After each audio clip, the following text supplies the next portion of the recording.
I think there is a level of pride in building something. We've collectively built the business, and it's not that we've been babysitting what somebody else built, 5 years ago.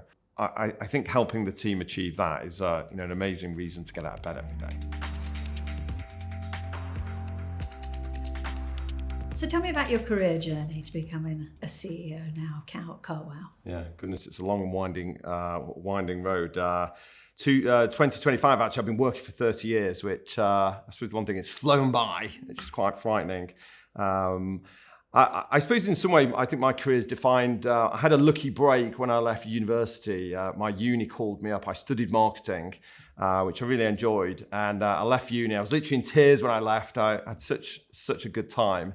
And Which uni was that? I went to the University of Lancashire. Oh, and the uni called me up actually, and this was before mobile phones. And I think I must have been the only marketing sort of graduate that was in that day. And they said, we're looking for somebody to come in and build our first ever website to attract students internationally. And they asked, have you ever been on the internet? Which I suppose now seems a ridiculous question. I said, yeah, I have actually been on the internet. So I sort of passed the first test. I think the bar was quite low. And I got an interview, managed to get the job. And then they taught me to code. And I suppose that's how I fell in love with all things online. And I think it gave me a taste actually of, I suppose back in 1995, not many people were doing anything online. And I think many of my friends and my course mates thought I was slightly mad actually. Yeah. And I suppose I took a risk, which was good, and it's definitely paid dividends. And I've always tried to stay one step ahead on the back of that experience. Yeah. 2 or 3 years later, I could turn up and I was constantly being asked to come into different companies and talk about this digital weird strategy. Thing, Yeah. And I definitely fell in love with that. And it's one thing that stayed in my career in terms of trying to find jobs that allow me to push me to stay one step ahead. Yeah. Definitely sort of tap into, I suppose I've definitely got a curious streak, and also find companies that want to do that as well. So let's talk a bit about leadership. Yeah. And being a CEO. How do you hold yourself accountable with pressure for profit and leading this big company? Yeah. How do you manage that? Yeah, I think ultimately in terms of my overall accountability is to provide direction to the team, to make sure that we have a collective mission and vision that we're all excited about and that we believe in. And it's my job to make sure that we provide a path to that everybody understands. We can't do everything overnight.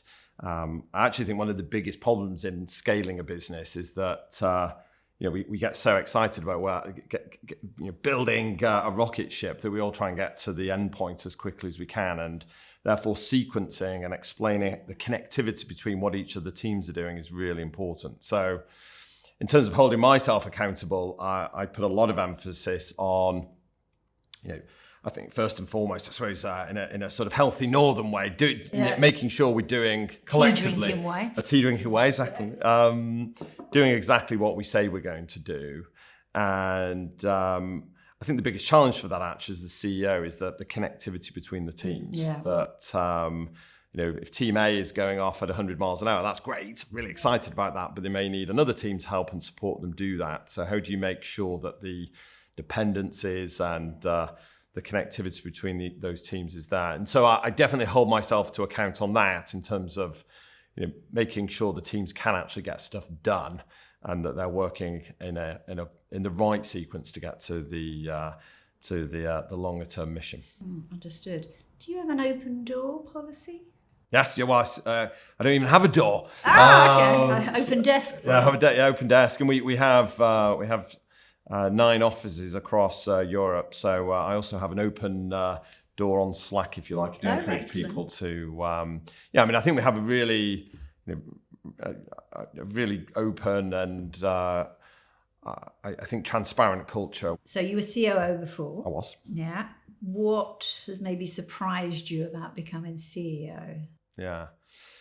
I think probably the biggest difference, I remember, it's interesting whenever you talk to CEOs or you read, if you read biographies, often people will talk about the fact that it's a lonely job. And I suppose before I became the CEO, I really couldn't conceptualize. I said, well, how can it be lonely? You're surrounded by all these people. You sort of spend a lot of time in meeting with the team or with external stakeholders.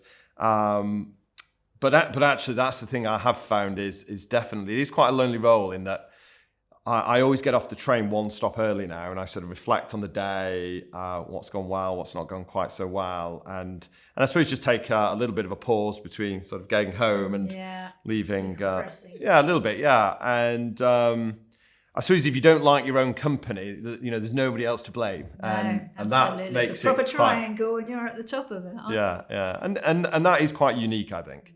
Obviously the buck stops with me, and I love that.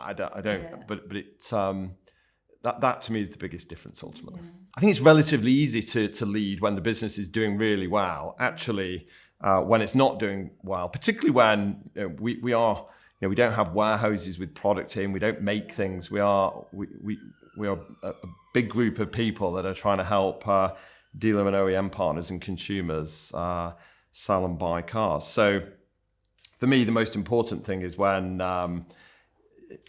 again, I think we're phenomenal at creating great PowerPoint charts about where we want to get to. But actually, when things are not going to plan, I think being there for the team, being able to listen, being able to change direction, being able to really help them understand, this is what we've learned, this is what we're going to do about it, but we're still following the same path.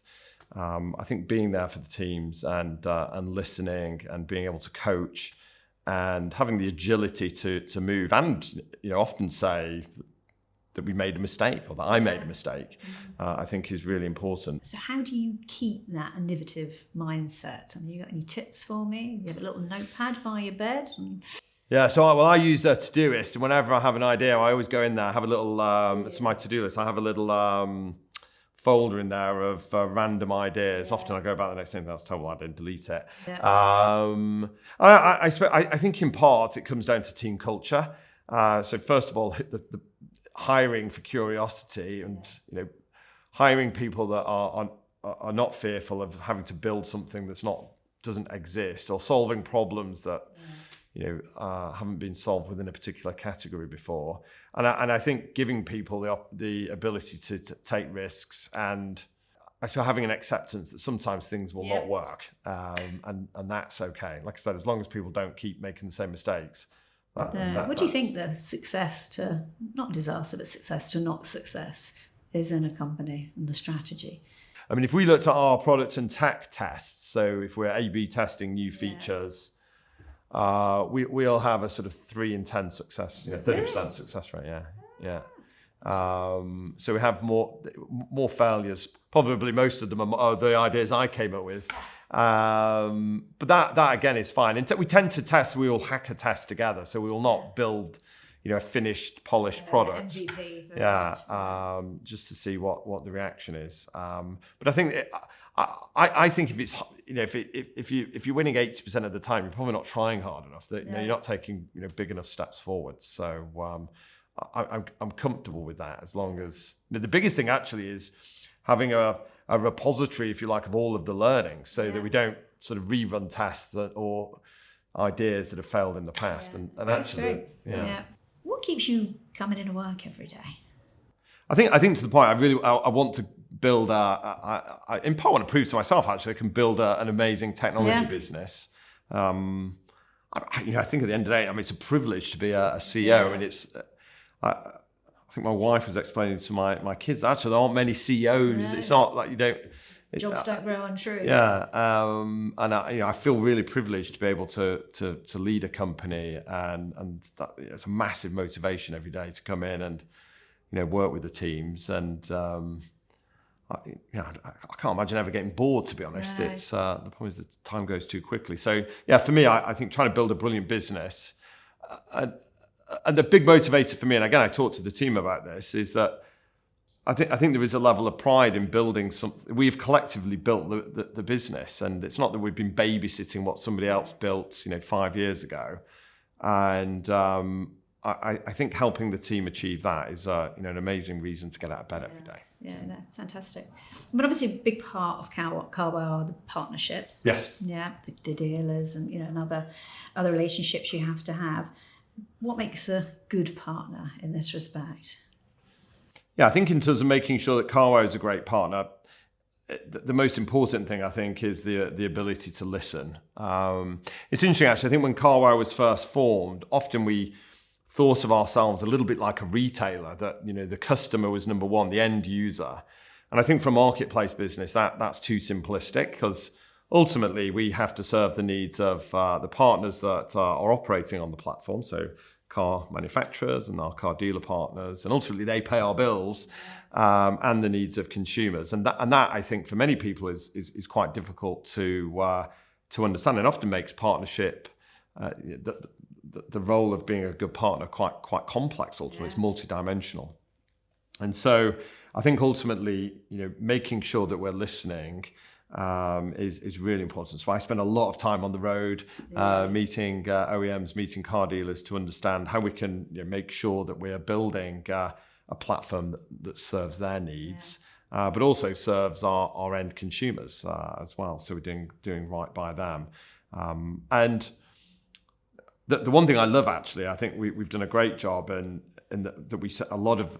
Often we send out our sales and account management teams to meet with partners, but over the course of the last couple of years now, literally last year, everybody in the business had to go meet dealers, spend time in showrooms, just getting to know and understanding, just having a real depth of appreciation for what is important to our partners. Because, you know, many of us, you know, most of the people at Carwow have never been a car dealer, and therefore their empathy and understanding, often we'll design something with what we think, you know, I suppose the use cases that we have in mind, which are, you know, often, you know, far from what a dealer would prioritize. So, you know, spending time listening and, you know, balancing the objectives between different stakeholders on our platform is the real magic of the work that we do every day. So, John, interested to know your thoughts. I know my thoughts are, but do you think there's the perfect CEO for each stage of a company? Do you think it changes the type of CEO the company needs?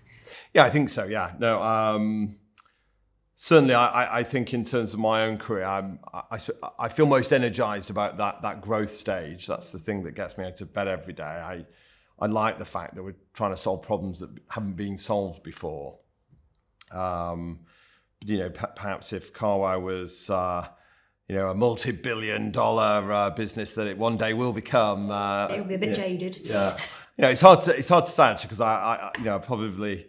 You know, I love what I do, so I can't imagine falling out of love with it and wanting to leave if it becomes bigger. But I think different experience at different stages is. I definitely think when I left Farfetch, we grew that business. When I joined, it was about 400 people, and then within 4 years, it grew to 4,500. It was insane, and I enjoyed. So I joined at sort of around Series D from an investment perspective, and loved taking it through to IPO. I don't think I'd be particularly great at sort of Series A when, you know, literally it's growing something from nothing. I've not a huge amount of experience there. I'm probably much better at helping something scale, I suppose, once it's got to a certain point in its growth curve. So I think finding something you enjoy, but finding a company that will allow you to try new things. And that to me would definitely be a good question to ask in an interview process. Yeah, absolutely. And I think that's the beauty of tech companies and the more modern companies. They do allow you to try different things, whereas maybe in the olden days you'd go into a bank and that's be what kept you did. in Yeah, exactly. Yeah. So I totally agree with that, and I see it a lot. I mean, for people I meet, I would always say, just try something. So how do you get the best out of your own people? I mean, obviously with partners, it's, you know, some TLC and showing that you care, but how do you get the best out of your own team? I think the most important thing, and again, I talk about this a lot at Carwow, that if you join a business like ours, it is it's not for the faint-hearted. You know, growing a business is really hard. It's hard work. It's hard graft, so to speak. But it does create amazing opportunities to try new things, and potentially for your career to grow at a much faster pace. You know, you can grow as the business grows. And so I spend a lot of time talking to the team about being, you know, clear on what do you want from the business. When we interview people, it's, you know, I talk about this as a two-way conversation. It's about, you know, yes, we want to find the right people for us. But this serve you as a you know, this has to be the right place for you in terms of career, and therefore what is it that you know want from working at Carwow, and how do we put a level of clarity around that. So if opportunities do arise, you're ready for those and you can jump in. The worst thing in the world for me would be, if we added 100 roles next year and we had to hire 100 new people because people weren't ready, then I've completely failed as the CEO. So for me, just understanding, obviously I don't spend time with all 620 or so people, but making sure our managers are really clear on, what are we giving? I think most people don't go to work just for money these days. No, I agree. And so therefore, what are we doing to make sure that we have clarity and understanding of what people want to get out of their time at Carwow, and how do we have a level of honesty about what we can and can't do? And that, I think, is the very foundation stone of developing the team, making sure that I think if it's a good two-way process, then people go the extra mile. Yeah, they I agree. Appreciate that. Excellent. Well, it's been really nice speaking to you, John. Thank you very much for coming here. Thanks, Lee. Really nice to meet you. Thanks for your time.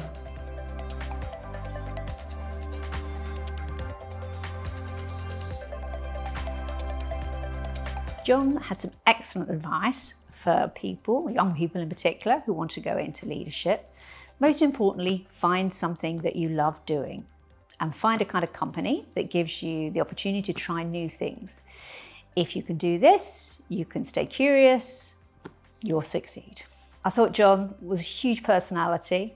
I really liked the way he expressed himself. His enthusiasm for the business really shone through. He'd be a boss I'd want to work for.